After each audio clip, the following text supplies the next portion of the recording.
Since 1992, some of the finest players in the world have graced the Premier League. In fact, 60% of the Premier League is currently made up of foreign players. But just who is the greatest ever overseas import? So to help us make our decision, we have no shortage of expertise. Alan Shearer, record Premier League goal scorer. Ruud Gullit, former midfielder with Chelsea, and of course on the list as well. Chris Sutton, Premier League winner with Blackburn Rovers, and Rory Smith of the New York Times. OK, shall we begin in earnest and start with our number one? I'm sure you've all got in your minds who you think is the number one. Who do you want to start with, Alan Shearer? Peter Schmeichel. Yeah. I played against him numerous times. Hard, the way he bullied and organised his defenders, and having talked to Steve Bruce and Gary Pallister, who played in front of him, they said he was pretty horrible as well, but had huge respect for him in a good way, because he was all of those things, and he was excellent at all of those things. And you knew that you were going into battle when you went up against Peter, and he certainly wasn't afraid. We could have picked quite a few foreign Manchester United goalies, but it's quite interesting that they went early down that route, Chris. Obviously, Edwin van der Sar. Yeah, I have to say I think this category is the easiest one because I think Schmeichel's head and shoulders above the rest. I think that we're all going to agree on this one in terms of... It's not like Chris to have a strident opinion, is it? He was a little bit unorthodox, actually changed goalkeeping. He's more of a sort of handball keeper when he first came over. You know, very unusual, but a really imposing presence.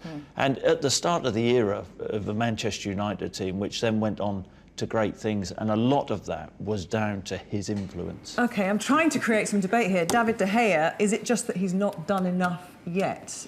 I think that Schmeichel was a complete package. That's a no, then? That's a no. I think Schmeichel was a complete package. As his presence was there all the time, played against him. If you talk also about Van der Sar, he was very good with his feet. That was also different in those days. Left foot, right foot. Now, it's now very important for a goalkeeper that he can play football. That's the one thing Schmeichel probably didn't have. No, but it was a chink in his armour. But it was a different time. You didn't ask yeah. that of goalkeepers then, did you? It wasn't. We didn't have this idea that goalkeepers should be part of the build-up play. Yeah. Schmeichel's job was to rush out and terrify opposition strikers, and he did that quite well.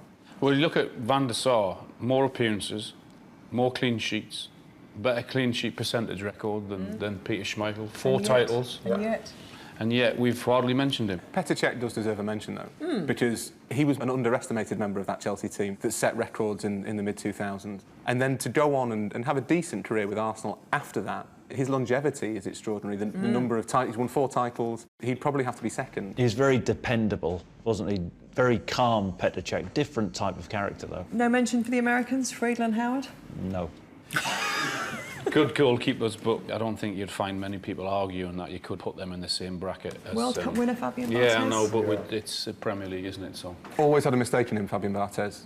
That sense of dependability with Schmeichel. With Barthez, you never quite felt that. You always thought, great goalkeeper, but there is a possibility. There's going to be a moment when he makes a mistake. That was the thing with Barthez. I don't think there's too much of a debate there, then. Your number one seems to be Peter Schmeichel. I'm going to ask, of course, for your ultimate vote at the end. Let's move on, then, to defenders. So, defenders. Go on, Chris. 3 grenaded. I'm still looking for Virgil van Dijk in there. not yet. Not yet. He is not made yet a PFA Team of the Year. I think this is a very tough one, actually. If you're asking me who I would like to play against least, it would be Jaap Stam, because I think he had absolutely everything in terms of he could play, he could head the ball, he was a good defender, and he was quick. You could do a bit of everything, actually. If you wanted to have a scrap and a fight with him, he wouldn't mind that. And if you wanted to play football, he was very good at that also. Quiet for a Dutchman as well. Is that so? What about Nemanja Vidic? Does he get a look in for you? I had to make a choice also. I was in between also Jaap Stam, Evra also, and Vidic. And if you see how many titles Vidic won, 5, that stands out, not so much because he's better than Stam, but only because the appearances that he had with Man United and the titles. Vidic's career was incredible, but Jaap Stam was possibly the first truly world-class player to arrive in England at his peak. Jaap Stam was the best defender in the world when he came and was extraordinary for Manchester United for that very brief period where he didn't like the Neville brothers and then upset Fergie and then he left. And Fergie regretted it. Fergie, it's in one For of his that reason, autobiographies. he should get in alone. But Fergie put it down as one of his greatest regrets selling Stam to Lazio. The other name that's missing because of the criteria, which I'm astonished by, is Ricardo Carvalho, who was just as important to that first Mourinho team at Chelsea as John Terry. What about Ivanovic? You could make a case in terms of what he's won, an influence on the team, you know, Champions League as well, Europa League, could play a number of positions and play them well. And he was an all-rounder. Is there any case for Vincent Kompany? There's definitely a case for him, yeah. 3 titles. He struggled so much with injuries as well, which has been unfortunate for him. But he's a fantastic player. I think he was not as good on the ball as the others. I think he was better when he was concentrated on the opposition, trying to nick balls of them. Symbolic of a club, I think that's really important. When you take away the pure on-pitch achievements, the raw numbers, Kompany arrived at City before the money kicked in. So we've survived all those different managers, all those different styles. That's testament to his ability. So you Especially with Pep. Especially with Pep, yeah. Do you like him? Would he have scared you? Well, I do, yeah. Well, anybody scares me, Gabby. Do I like him? Of course. But would I put him up there with your Vidic and your Stams? No, I wouldn't. But a fantastic leader. Does the fact that Sami Hyypiä hasn't won a title mean that he can't be seen as the greatest? Yeah, I think when you compare him with Vidic and Jaap Stam, yes, a very good player, but those guys were horrible to play against. That's why those two, I think, would be at the top of my list in Vidic and Stam. William Gallas, part of that great Arsenal team. He obviously had a relatively successful time at Chelsea, won 2 titles. He was quick, he was great on the ball, maybe a little bit more of a playmaker. Arsene Wenger said the best at the time, didn't he? Yeah, he did, and there was Best a in Premier time, League. I think we remember Dallas maybe a little bit more for the meltdown on the pitch at Birmingham than we should, but he was a great player while he was concentrating. He wasn't as imposing, though, No. was he? I mean, Vidic actually ended my career, elbowed me in the head as my last ever game. That's it, and then, as isn't much as much as I wouldn't want to put him in, I think it has to be Vidic, and also that partnership with Ferdinand was, you know, I mean, that was one of the great partnerships of the Premier League. So we're kind of stuck between these two, I think, aren't we? Yeah. I think this is a really tough one. I'm going to go with Vidic, yeah. Right. I think he was a warrior and a very good one at that. 2 for Vidic. I'm going to say Stam, because sometimes it's nice to imagine what might have been. Vidic. Oh. Even though, yeah, Stam for me is the ultimate defender, but because of, you know, the lack of games that he played for Man United, I have to choose for Vidic because 5 titles, that sums it up. The Man Vidic it is, then. Now, it's time to decide the #1 midfielder, and I feel more of a debate coming on. Yeah. I feel there could be some disagreement here. Yes. Is there a case for Ruud Gullit being in this? That's the big thing on this list. I think as I look only at played some 1 of those year. names on there, and Ruud's at the bottom of it. What on earth are you doing on there? Because I was awarded year. PFA Player of the Year. 1 year you played and you got Team of the Year. And correctly also. Is there an argument for Cristiano Ronaldo? Yeah, of course there is. In terms of his numbers now, he's up there with But what about anybody. then? But in the Premier League era, when he first started, he wanted a ball for himself, albeit he was, you know, very talented, and then he developed his game. There is an argument for him, but I think there are stronger candidates in the Premier League era. It's really hard not to be seduced by what Ronaldo became, because he's the best player the Premier League ever produced. But the Ronaldo that we saw winning 4 Champions Leagues in 5 years with Real Madrid is not the Ronaldo that we saw in the Premier League. So whether he was the best foreign Premier League player Would he have ever, been that player without his Premier League grounding? absolutely not. No. Patrick Vieira. For me, the best. I think his presence, because of him, I think Arsenal had a foundation that was difficult to get through. That's why the rest could play, because of his presence, his vision, tackling, tough. He had everything. I think he sort of epitomised what that Arsenal team were all about. The hunger, the desire, the ability to go out and mix it with the very, very best. Again, he was someone who, in a nice way, if there is a nice way, that was horrible to play against. And had huge respect from everyone within the game. Quite a few Arsenal midfielders here. I mean, whether you want to give Cesc Fabregas or Emmanuel Petit or Robert Pires a shout, or is it Patrick Vieira who's stealing the limelight? What about David Silva also? Earlier this season, being talked about as the greatest ever. Is he the greatest ever midfielder, Rory? What David Silva's done, as well as winning 3 Premier League titles, which is no mean feat, is he's proved something wrong about English football. When he first arrived, most Premier League midfielders were built on the Patrick Vieira model. You had to be tall, powerful, rangy and tough. David Silva is none of those things and has thrived for nearly a decade. He's lasted longer, I think, in the Premier League than all of those players apart from Fabregas, who had a little bit of a break at Barcelona, of course. He's shown incredible endurance and perseverance. He's catching up to Fabregas in the assist charts. Fabregas has created more goals than any other foreign player in the Premier League. Silva is now 6th. Would you take him over Fabregas? Pete Silva over Pete Fabregas? Yes. Yes, of course. I think so. Yeah. Would you? Yes, but I wouldn't over Vieira. And if you were picking one midfielder, it would have to be Vieira, because I think he could give the team more than what David Silva can give. And that might sound strange because he's, you know, such a talent. Silva depends on Vieira. Because if you don't have that behind you, you can't do all these things. That's the difference. It's all about the impact on the team, because they're all great players. As we're on about important players playing their roles in the team, there is no way that Leicester City would have won the title without N'Golo Kante, and there's no way that Chelsea would have won the title without N'Golo Kante. I don't think I've ever seen a midfielder with the energy that this guy has. If you wanted one all-round midfielder, you'd probably take Vieira. But the other name that's worth mentioning in terms of all-round midfielders, Chris, is Yaya Toure, who had a little bit of Silva and a little bit of Vieira about him, and was also one of those pillars on which different pace. The Manchester City, yes, the Manchester City's last 10 years has been built. Yeah. Toure scored the winning goal in the cup final. Yeah. He was the superstar signing when they got him from Barcelona. Yeah. Incredibly important, and a player who I think whose legacy is maybe overlooked a little bit, Yaya Toure. And also, we didn't play this guy. Ericsson? Yeah, fantastic player as well. Also, same as Silva, attacking midfielder. Hang on, why I, man? David Ginola. Let's move on. Why? No, he's a good reason. Very talented, an unbelievable talent, and sometimes very frustrating talent, because he didn't always show or give the ability that he had. When you give the ball to David with his back to one of the defenders, his natural ability to go either way, left or right, I don't think I've ever seen anyone do that. Very good player, but I don't think you'd find many people putting him in the... Did he get the ball in early enough for you? No, he definitely didn't. I had one of my biggest rows that I've ever had in a dressing room with David when I first went to Newcastle, because he never got the ball in early enough, so perhaps we should move on.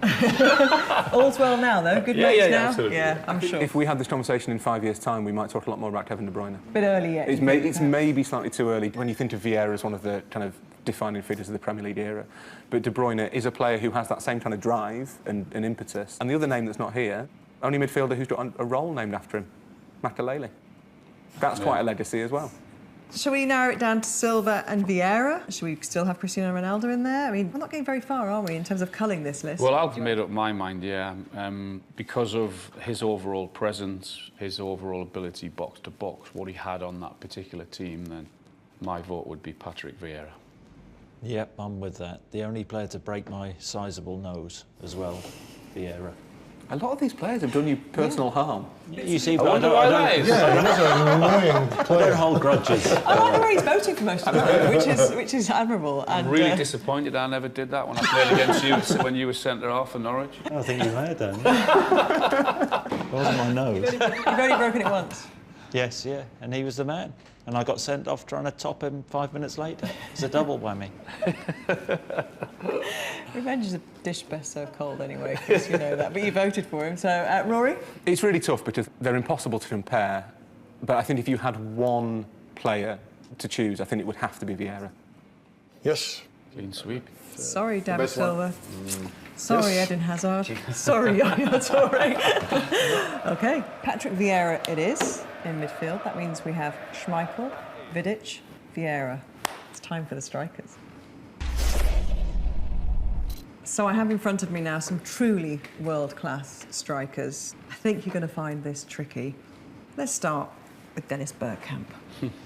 Dennis was everything you like about football, the elegance of football. He had it in him. He could do things that nobody could. We saw goals of him that nobody could. So therefore, for elegance, for sure, he is the top of everybody. Better than Zola, when you say the elegance? Yes, I think so, yeah. Zola was also a major impact, also for us. He was a different kind of striker, especially with the free kicks. He could open a game and things like that. But Cantona made an unbelievable impact. Yeah. It was just something like 1.2 million or something like that. From Leeds. From Leeds, yeah. It was, I mean, what a buy. It's a strange thing. And Sheffield Wednesday turned him down before he went to Leeds. Do you think they regret that? Hard to say. If we were writing a script about Premier League history, it would be impossible not to cast him in one of the central roles. Yes. What he did, you know, this character that even Sir Alex Ferguson couldn't tame, which made neutrals love him. The upturned collar. Yeah, the arrogance. The arrogance. We wouldn't be having this conversation. Most of these players would never have come if it wasn't for Eric Cantona. He has had more impact, more influence than anybody else. And the moment that he arrived at Leeds in 1992 was the big bang moment. For the Premier League, for English football, it all follows from Cantona.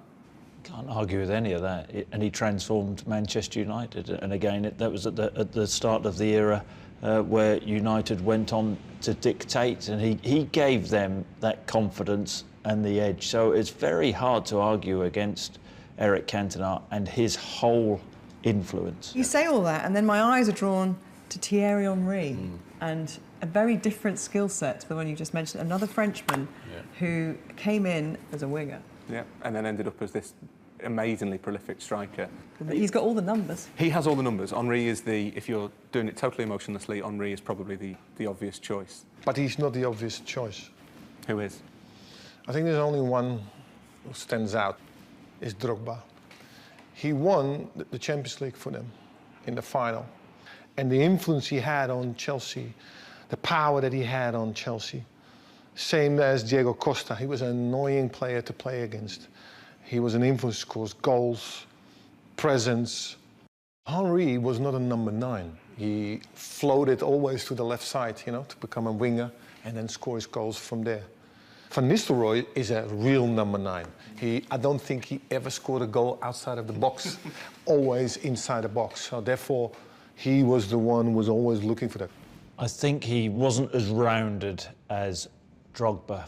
Drogba could hold the ball in. I think Drogba had more pace. I think Drogba was stronger. But as a finisher, Van Nistelrooy, absolutely outstanding, but didn't have the attributes of Drogba. Drogba did change the way that we think about strikers, because before then you'd have both played as part of a two, one of you more effectively than the other. Which one? I'll leave that open. But Drogba came in and was a one-man forward line. We now very rarely see two strikers. We see various formations with one pivotal forward. That all stems from Drogba. He was an attack all on his own. He has that legacy. Mo Salah just too soon. Maybe a few more seasons like what he had last year. His numbers are incredible, goal scoring to games, but yeah, too soon. The other one that's worth mentioning, I guess, is Suarez, who probably produced the best individual season of any player that I've seen. Dragged Liverpool to within, 4 points of the title, basically on his own, and seemed to be unplayable for that 1 year. He's not a contender for the overall crown, because it only lasted a couple of years, but for that one season, he was a pleasure to watch, if not the most likeable footballer in the world. Yeah. Sergio Aguero, he's got the trophies, he's got the goals. Yeah, I'm a huge fan of his. When Pep came into City, all we kept hearing and reading was that he has to change his game. He doesn't work hard enough. He's not one of Pep's players, and he's done that. So yeah, I'm right up there for having Sergio as the one. Yeah? Yeah. 3 titles, his goal-scoring record, goals per game is as Anybody good, want if to not counter better that? than anyone. Anybody want to go We against agree all to that he is a fantastic striker. But would he be your number 1? No. No. Anybody else got him for number 1? No. No. Close. So I feel like we've got Aguero and Henry going on over here. No, the thing is, You've got in Drogba. style of a player, I would go more to Henry. Right. But Impact. icing on the cake, Champions League final, scoring goals and the decisive penalty makes him Drogba. the best And Rory? Because the conversation wouldn't be happening without Cantona. It's got to be So we've Cantona. got 4. You can't even narrow it down to 3 or 2. we're on 4. Can we discount Aguero? Really? I'm just asking. That's a no then. We can't. Okay. Anybody else? With Rory's point with Cantona, are we talking the best player, or are we talking the player with the biggest impact? Yeah, and I agree with you there, Alan. Actually, that perhaps nobody could deny the impact Eric Cantona had. Yeah, we can't argue Who would against you rather the have in your impact. team, Rory? Who would I rather have in my Cantona or Henry? Who would I rather have in my historical narrative? Cantona. But that wasn't the question. Mine's a better question. No, well, in your opinion. But who would you rather? If you had to pick one, who would you Purely as a change footballer, your game? Henry There you was go. the We better can footballer. discount Cantona. I feel like I'm being bullied. And so we're down to Henry, Drogba, and Aguero. You don't want to get rid of Drogba. No. Anybody have Drogba as your second choice? Well, seeing as I've been bullied out of my first choice, do I get to... Bully somebody else? My second choice would be Drogba, and my third would be Henry. So that means Aguero's gone then? Well, anybody going to, besides Alan, making a case for Aguero? No, it's gone. It's a brutal game, this. So we're down to Henry and Drogba, and how do you decide between these two greats? Alan? Henry or Drogba? Probably Henry. I think Henry, what he has brought to the Premier League in terms of people paying money to go and watch a player, he is the one you would go and watch, and he would be my number one. I mean, he could do everything. It's really hard, but Henry took the breath away more. Sorry. Champions League is the most important thing. But not here. Well, that was a bit tortuous, wasn't it? But we got there. Thierry Henry is the top striker. Shortly, we're going to reveal the best of the best.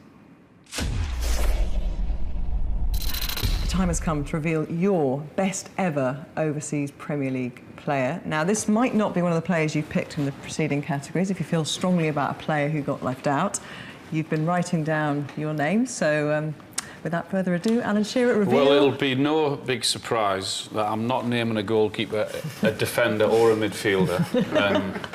In terms of biggest impact and best player, I think they're slightly different. If it was the biggest impact, then it would have been Cantona. But I believe the best player is Sergio Aguero, because of his goals, because of his style of play, because of the titles that he's won. Yeah, it's a good case Alan put forward there, but he was wrong. I think the greatest player has to be Henry. Reveal him.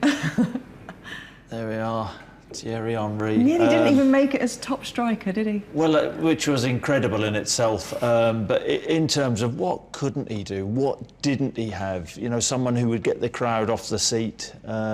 Just a phenomenal Premier League player, and he is the best.